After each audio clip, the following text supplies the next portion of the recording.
O assunto de hoje é sério, é profundo, mas muito necessário. Eu vou falar aqui para vocês o porquê que eu fico na minha comunidade.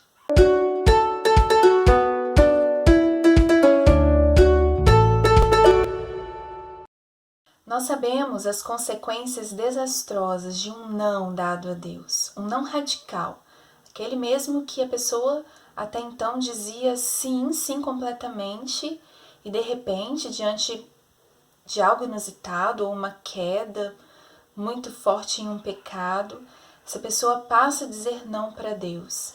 Nós talvez já tenhamos visto algo nesse sentido e até comentado, nossa, aquela pessoa que estava à frente, aquela pessoa que falava daquela forma, ela fez isso e ela deixou de seguir. Muitas vezes essas pessoas deixam de seguir completamente a Deus. E as consequências desse não são muito grandes para o mal.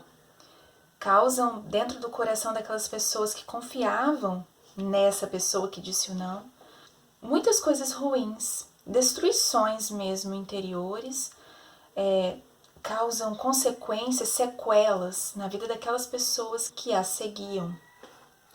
Nós sabemos também os benefícios profundos, as graças, as inúmeras bênçãos, que é quando uma pessoa diz um sim radical a Deus.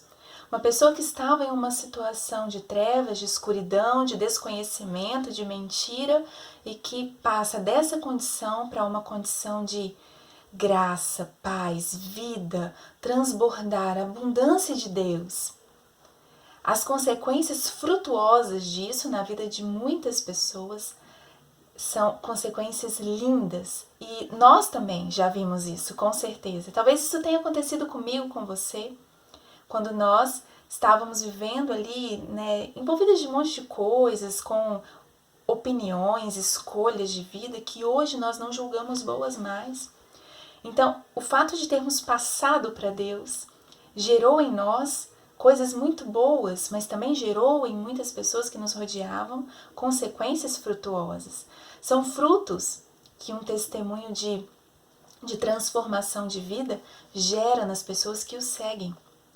Nós sabemos que muitas pessoas até mesmo foram transformadas em sua vida por ouvirem um testemunho de mudança de vida, de alguém que tenha saído das drogas, de alguém que tenha abandonado a prática desenfreada da sexualidade, alguém que tenha tido um testemunho fantástico assim, de que era um assassino e deixou aquilo e a graça de Deus o transformou.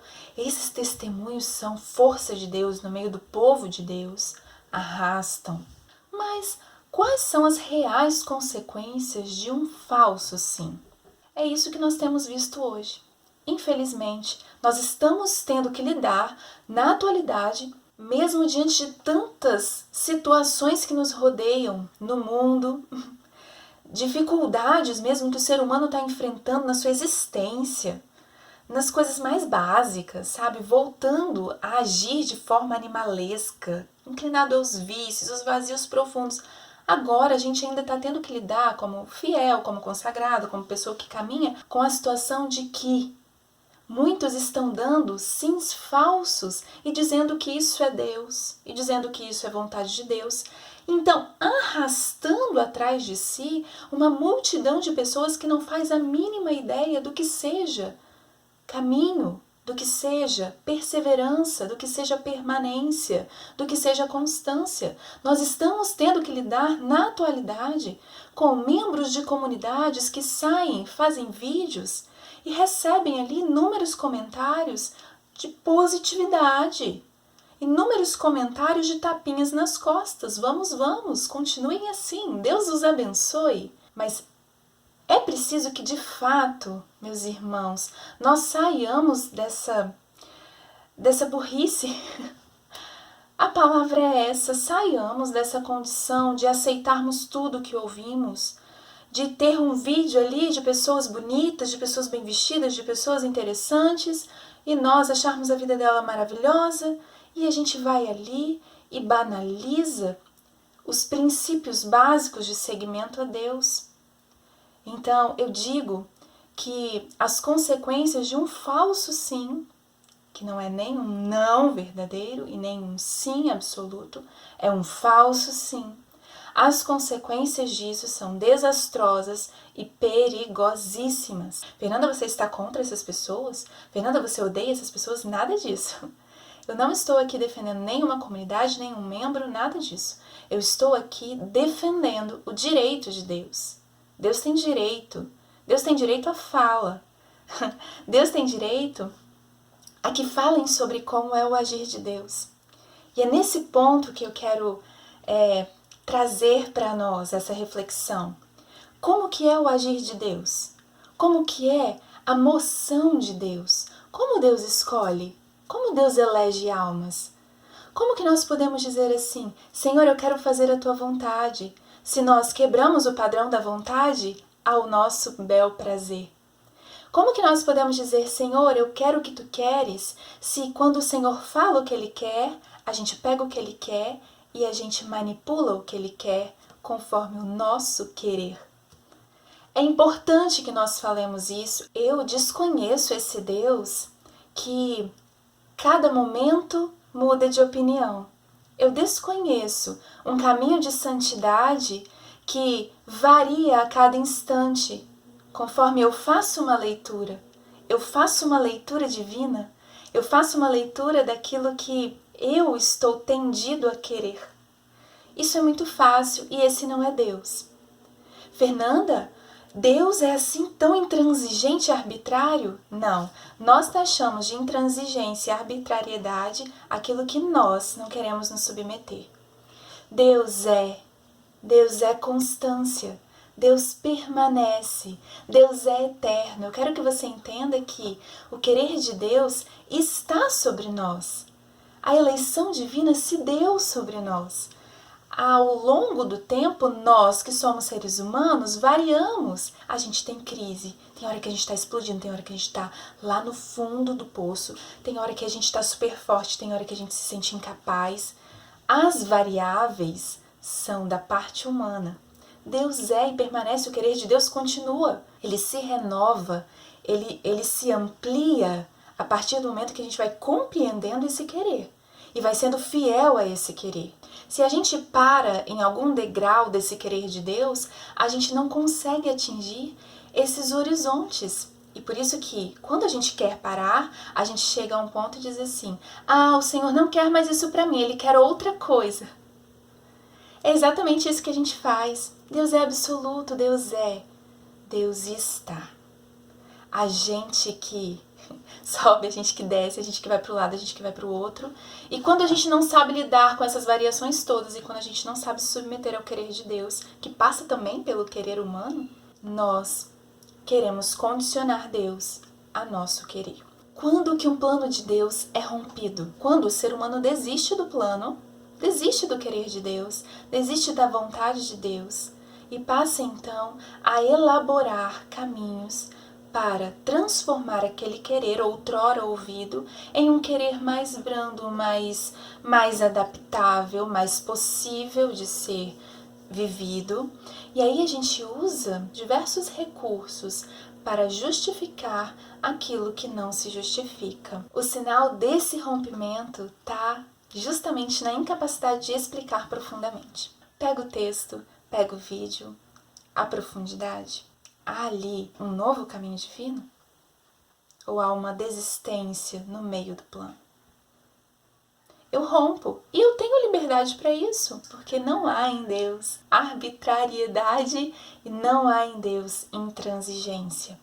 Deus deixa o ser humano livre. E isso é fantástico, porque o ser humano, ele tem a capacidade de interromper o plano de Deus a hora que ele quiser. Mas beleza, gente, interrompa o plano de Deus, mas não venha colocar que o plano de Deus mudou. Não flexibilize o plano de Deus, não flexibilize Deus. Ele não alterou o querer dele sobre você. Se você quer desistir do plano, você não vai ser desamparado por Deus, porque Ele vai continuar te amando profundamente. Mas o querer de Deus não era esse. Não em termos de destino, mas em termos de fidelidade. O desfecho da nossa vida será outro, caso a gente tenha rompido. As escolhas que eu tive para minha vida, eu hoje, casada com o Renan, tendo Mariana, Bernardo e Bento.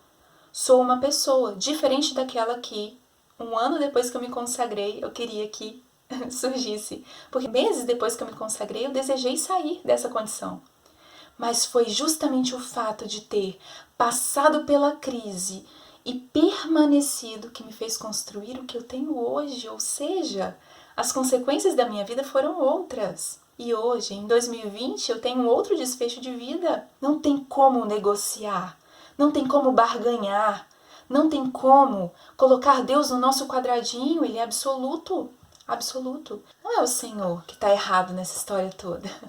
Porque é muito cruel o que a gente faz com Deus. Deus vira um Deus doido, porque cada hora ele fala uma coisa ao nosso respeito. E a gente coloca ilustrações bíblicas para explicar que Deus queria aquilo da gente, ilustrações bíblicas, que não tem sentido nenhum. Vai pro Egito. Ai, meu Deus do céu. Mas aplica aquilo na vida, gente. Não tem sentido, né? Seja sincero o suficiente para dizer: eu rompo com o plano de Deus.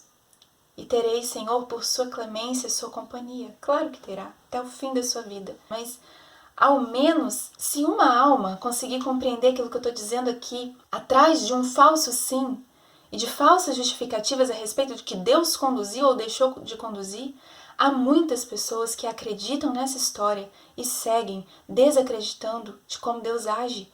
E aí a gente vai minando, destruindo no coração de jovens, de famílias que gostariam de se consagrar, de jovens, de famílias que já são consagradas e passam por momentos de crise, de jovens, de famílias, de velhos, de sacerdotes, de seja quem for que tem eleição de Deus sobre as suas vidas. A gente vai minando e destruindo os conceitos da eleição, do chamado, da graça que é permanecer. Eu me lembro de grandes santos e isso cresce em mim, algo assim tão forte no desejo de combater por essa bandeira, no desejo de defender os direitos de Deus. Nós precisamos combater sob a bandeira da justiça divina. Nós também devemos ser dessa estirpe de cristãos. O povo de Deus precisa ver em nós que ainda há um motivo pelo qual se viver, pelo qual se morrer. Jesus Cristo não vale a pena, ele vale a vida. E para que não se desvirtue a cruz de Cristo é que eu falo aqui. E eu convoco, conclamo aqueles que vivem uma consagração de vida, aqueles que desejam se entregar e submeter ao amor, e se submeter ao plano de Deus sobre o qual não se tem domínio, não se tem controle, não se sabe o dia de amanhã. Eu conclamo a vocês, falem, abram suas bocas, proclamem sobre os telhados que Deus é, e isso basta para nós. Gente, um outro ponto muito sério que eu quero abordar aqui é essa exacerbação da condição familiar. Isso está ficando muito sério e muito perigoso. É uma exacerbação quase ideológica da figura familiar. Então, os caminhos da obediência, os caminhos do absurdo divino, os caminhos da santidade latente, os caminhos da resignação de si, nada pode atingir a supremacia da família. E eu falo de cadeira aqui porque sou casada e tenho 3 filhos. Se Deus me chamou para essa realidade de vida, eu sei que Deus chama muitos. Eu devo, em muitos momentos, deixar que a comunidade interfira na minha vidinha familiar? Sim! Como numa condição externa à vida comunitária, o meu vizinho se interferiria, os meus parentes se interfeririam, diziam que acham melhor, o que não acham melhor. Não, mas eu, como família, sou intocável. E aí, questões tão banais, citadas como práticas concretas e burocráticas, são o motivo pelo qual eu deixo o querer de Deus para a minha vida.